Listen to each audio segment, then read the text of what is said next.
Луганский, Лобов Сүйінбек Мамралиевке. Мамралиев азыр узун пас менен издей. Жок, өзү сокку жана гол!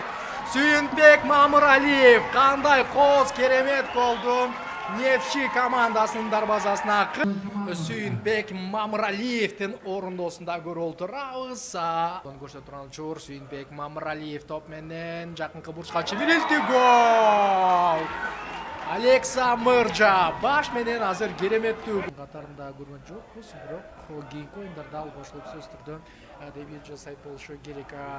Команданын ушул алмашуудагы оюнчуларында өзгөчө учурлар бар. Азыр калыс керекте жаңыртты жана бул голду эсеп гана алып чыгып кетүүгө жетишти деген чечимди кабыл алды. Ооба, Адил Кадыржанов демек чечимдин ичинен алып чыкты дагы.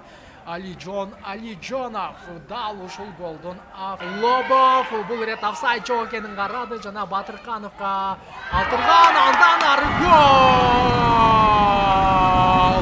Каймер мерке болгону бутун тосуп койгону керек болчу, аны мыкты деңгээлде ишке ашырды дагы. Жыйынтыгы эсеп 3-1. Көрдүк Нурланбек Курманбеков Ержан Токотаевга негизги атаандаштыкты жарата турган дарбазачы деген азыр баалары берилүүдө. Аны мына ушул жерден дагы байкасак болот. Сокку жана гол.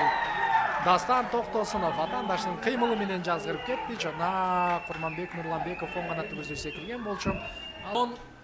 Байназаров ышкырыктоозго салды жана дал ушул жерден беттештин соңу тууралуу ышкырыгын жаңы толтурат. Торгой командасы албетте турнирдеги жадыбалда эми өзүнүн